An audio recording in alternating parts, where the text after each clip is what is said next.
slow me down, take my eyes off what's around. Your spirit's moving. And she gave birth to her firstborn, a son. She wrapped him in cloths and placed him in a manger, because there was no room for them in the inn.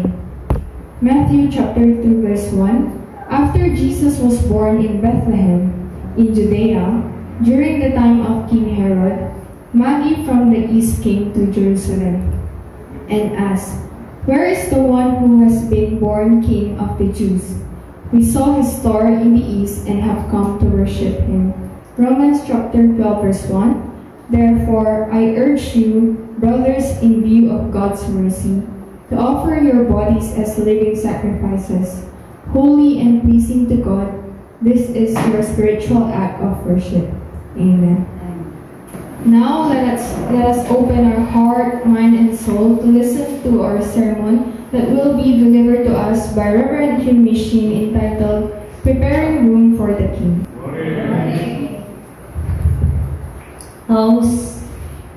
It's already December, isn't it? First week very quickly goes, and the time very fast. But I think it's the best time, isn't it? So that's the one we are waiting for Jesus Christ.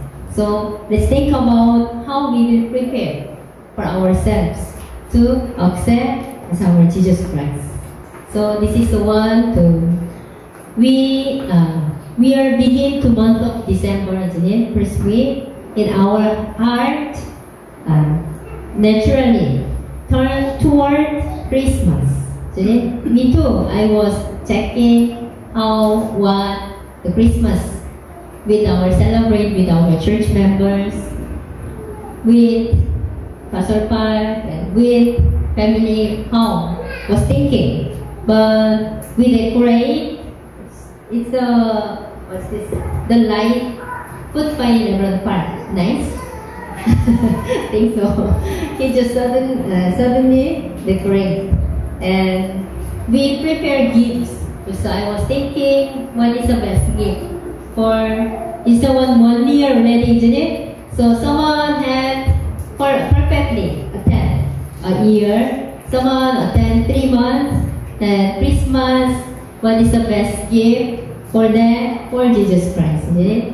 We plan gathering, and you are plan to eat, and then you're eating together, or maybe with your friends. There are many things.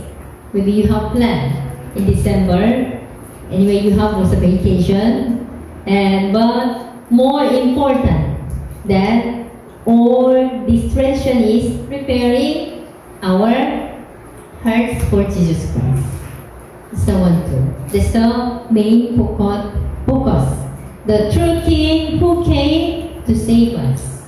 So, just as Advent is a season of waiting, and it is also a season of worship, to offering, and of renewal. So Christmas is not only about celebrating a past event. It is about making room for Jesus today. So today, according to Luke chapter 2 verse 7, no room in the inn. When Jesus was born and then coming, the Joseph and Mary was looking for the room, but sadly there was no room for them. So where was Jesus born? Manger. With there is a horse or some animals was staying. That's the very sad things we have to, as a Christian, to remind it. So the Luke chapter 2 verse 7, she gave birth to her first son and laid him in a manger, because there was no room for them in the inn. So when Jesus came into the world, there was no room for him. Bethlehem was full of people, were preoccupied, life was very busy. December can feel the same. Full schedule. you have full of schedule and full responsibility, full heart. The question for us today is, will Jesus find room in our heart this Christmas? Jesus is in you, or Jesus is at outside of the world? I think we have to be with Jesus Christ. That is the main for what we serve the Lord and what we do as pastor. Advent invite us to make space, quiet play space, worship space, and surrounded space to meet our Savior, Jesus Christ. Amen. And there was also the wise men worship. Matthew chapter 2 verse 1 to 2. Isn't it? We saw his stars in the east and have come to worship him. Why they are looking for Jesus? They are follow the stars, and why they look and follow the stars? The main purpose, come to worship him. That's the word. So the wise men traveled far. It was very far from the place of Jesus, not for tradition, not for culture, not for obligation, but for worship. To worship to Jesus Christ. So it is really important to worship Jesus Christ. They offered gold and frankincense and myrrh, isn't it? The three gifts. They just come, not just come worship, but they bring gift to Jesus Christ. These gifts were valuable, but more important was the heart behind the gifts. Heart seeking the King. As we enter December, God invites us to bring the gifts that matters most. What can I give for the Jesus Christ? Our life and our time and our devotion. Surely our worship. I think that's the best for we prepare to the Lord. So don't forget to worship God. You can come to church. You can in the house with your family. When before family gathering, you worship Jesus Christ to the Lord. Then that's the best gathering. Yes. And the last, while our liturgy was read this, Romans chapter 12 verse 1. Today, as a living sacrifice, we offer ourselves. Offer your bodies as a living sacrifice, holy and pleasing to God. This is your spiritual act of worship. So this is the heart of Christmas worship. Not only celebrating Christmas, celebrating Jesus coming, but offering ourselves to Him, to our body, our time, our life. Jesus came to give us life. He was King, and then He gave His life to our sins. So He was saved. We were saved. Our response is to give Him our life. So there is Christmas cheer. I think it is illustration. A pastor once told a story about the family who had a traditional every Christmas in their home. They placed empty chair next to their Christmas tree. Did you prepare in your home Christmas tree already? I saw some pictures you post, isn't it? But according to the story, they have Christmas tree, and then beside there was chair. They put chair. Why? This chair is, the mother explained about this. This chair is for Jesus. We want to remain ourselves that Jesus is the most important guest in our home. So they put a chair for Jesus. As the years passed, the morning of the empty chair changed. Whenever the children thought, the mother would look at the chair and say, "Would you speak like that Jesus were sitting here? Their point, this is Jesus seat. She is always there. So when they fight, oh, Jesus is looking at you. Are you still fight? You are still angry with your parent? Maybe so a mother was the one. You sit for them. Jesus is always with them. Whenever the family felt stressed or hurried, she would say, "Let's slow down. Remember who is with us." When you're lying, isn't it? When you are wrongdoing, Jesus is looking at you. Don't do. I think this is a very good example. One Christmas Eve, the youngest children brought a small envelope and placed it on the chair. It read that, "Dear Jesus," she was put there, the chair to Jesus. "Dear Jesus, I want to give you my heart this Christmas." I think this is the best of best. This simple act reflection of the truth of Advent. Christmas begins when we prepare room in our heart for Jesus Christ. So, do you have space for Jesus today? It's full of something in your heart or burdens.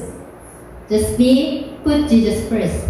Be with Jesus first. Then the last will be Jesus will help us whatever we do. I think this one. So, how to prepare room for Jesus? How? By worshiping Him daily. I think it's very commonly but we're not practice. That's why I want to repeat. By worshiping Him daily. Sunday, we are full here, and then we worship very properly. We sit down and listen to the Word of God and praise and pray. Isn't it? By worshiping Him, not Sunday only. Daily, every day, every moment. Not only Sunday, but through your prayer, praise, and scripture reading. In your home, with your family. Even though 1 second you get together, let's pray. Isn't it? For your family and who are far away and who are sick and who need your special prayer. You go together to pray. You hands on together and pray. Then really works. Oh, my mother is here praying. Oh, my children is praying together. It's really change with you. Amen. Will you try? And by surrounding distraction, like letting go spiritual business, worry, resentment, or sin. So all the something obstacles, distractions, let's remove. So we will be more unclean and more unpurified. And by serving others in love or with love. Every act of kindness reflects the heart of Jesus. So let's try to be nice and kind and love to one another. So that love spread word, and especially with your family and with your neighbor and first the world. It will be really changed. So let's love each other. And by giving generously. I think this is sometimes very hard, isn't it? Giving. You want to always receiving, isn't it? Somebody you gave something, very happy. But you're giving, very hard. Oh, no? Am I wrong? Your giving is more happy than receiving? Maybe receiving was so happy. Giving should be more happy and enjoy. So offering our time, talents, and resources to build God's kingdom with your family, then this Christmas will be, I think, the best of best. So let's prepare our Christmas to be best of best. So as we enter December, let this be our heart's prayer. I think I just put here, Lord, I prepare room for you. Take my life, my worship, my thought, my action, I give myself fully to you. So try it pray yourself. I have room for Jesus Christ. So Jesus is working with me. He is guiding me. He is staying with me. So Christmas is not only a celebration. It is an invitation. The King is coming. Our King of Kings, Lord of Lords, Jesus Christ is coming to in the world with our life. Let us welcome Him with heart open wide, offering Him our deepest worship. So our life is full of Jesus Christ. So the Christmas in 2025 will be really grateful and wonderful. I think we have our service of Christmas and we have our morning watch, but maybe best of best is by your present offer and to worship to the Lord. So if not yet decide for as a family morning devotion, who will morning watch, who will be what's this? Speaker, not yet decide heartily. Oh, I will do. Mama, in this December 2025, I will be speaker. Maybe you decide your own and then offer yourself. Oh, I will offer the sharing of Miranda, my dad. Just try it. Whatever you can do for the Lord, God will be really enjoy with your serving and with your life. Amen. Let's pray. Heavenly Father, we thank you, Lord. In this advance, we think about room for Jesus Christ. Then, how we will welcome you with our life. We surely worship you and glorify you. So, use our life, our body, include our families, all are with Jesus Christ. We will save and we will be glorious to you as our life. So we will try it best in December. We will more love you and we ask you to bless all our members, each their life. Thank you for all. In Jesus' name we pray. Amen. So good morning po. So for this time, last February I think, nagtastan ko about my experience as I met God. But for this time, think more about my board exam experience and especially how God helped me through it. So, in my start, it says, most people who took the board exam say that the exam itself is easy, but preparing for it, not so much. And I agree, there were days when I doubted if I truly understood anything. And days when I felt completely overwhelmed, relearning lessons I thought I already knew. From the last week of June until the first week of November, I spent almost 5 months reviewing everything we learned over the past 4 years of nursing school. By September, I started to feel exhausted and drained. Maybe it was the pressure of knowing that the results would depend on my preparation. Or maybe the thought that not everything is under my control. This realization changed how I review, not my learning style, but most especially my heart. My typical review starts at night. After dinner, I will take a quick bath, a few minutes on social media, and then my devotion. I started to read a chapter per night, which I started with Proverbs as I pray for wisdom, followed by a worship song, and then opening my heart to God. Once my mind was settled in, my heart calm, and I'm reminded that everything was already in God's hand, that's when I could truly start studying. Fast forward, the exam day came. The night before the first day, I didn't get enough good sleep. I tried everything, closing my eyes, relaxing my mind, but nothing really worked. But still, I arrived at the testing site at 5 a.m., ready as I could be.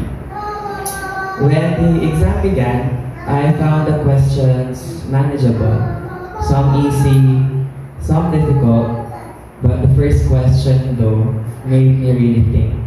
So I decided just to move on and maybe just return to that question afterwards. I carefully shaded my answers as they reminded us that the machine that will check our exams are very sensitive. Time flew by, and when the proctor announced there were only 10 minutes left, I realized I was only halfway done. Panic set in, I shaded as fast as I could. With hands shaking, I submitted my paper exactly right as the allotted 2-hour time has ended.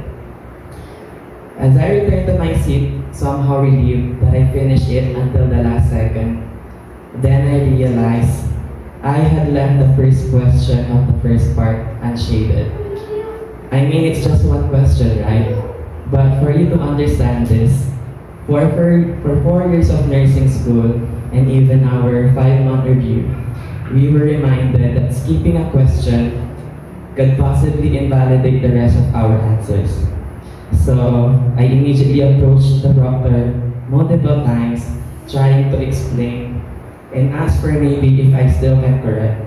But the time had ended and giving back the test paper to me, to an examinee, isn't allowed. I wanted to keep asking for consideration, but I couldn't speak. I was too stunned about what is happening. Later then, the proctor came to my seat and reassured me that it wouldn't affect my entire score, as she confirmed with other personnel. But even with that, I found it hard to believe. I was thinking, maybe she was just saying it for me not to feel bad. Everything felt like a blur. I couldn't even eat the food that I prepared during our break. I started the second part, trying not to let the earlier mistake affect me. For a while, I thought everything was already okay. But near the end, exhaustion caught up with me. My lack of sleep made me read questions 2 or 3 times, yet still not able to understand it. My mind felt heavy, my thoughts scattered, and I had to gather myself. I started to focus question by question and push through until the end of the first day. The second day went better, but even after finishing all 5 parts of the exam, I still couldn't celebrate and feel relief. I took the exam at Baguio together with my friends, thinking that it would be nice to explore the city as a reward after taking the exam. But I ended up wanting nothing but to go home. I just want to rest and sleep, and maybe wake up and realize that maybe all was just a dream. But it is the reality, and we just needed to wait for the results. 21 days waiting for the result felt like the longest wait of my life. I didn't know if I wanted time to go faster so I can finally have my license, or slower because I'm afraid what would be the result. People kept asking me how I felt about the exam, but I didn't have the courage to tell them what happened. I just said I was hoping for the best. But now, as you all know that I passed, maybe it could have gone better, but there was also the possibility that it could have gone so much worse. And that's why I'm thankful. God gave me exactly what I needed. His plan never fails, even when mine does. That despite the struggles during filing my application, review season, and even on the exam itself, I know that I was able to go on and not let those things affect me because I rely on God's strength and His grace was sufficient and helped me get through everything. So this victory is not just mine, but it belongs to God, my family, friends, and the whole DYMC. Before, I want to achieve awards so I can say that I am something and prove my worth. But as I achieve this license, and as I end my academic journey, it made me realize that it was not about me, but instead more about God. If this victory proves anything, it is that serving God is never a hindrance to pursuing your dreams. Some may think that the time I spent serving on God in church could have been used for studying. But I've learned that our dreams and our service to Him are not in competition, but they work together. Others may have more time to review than I did, but for every review time that I lacked, God provided the grace and strength I needed to keep going. Now, I still remember everything.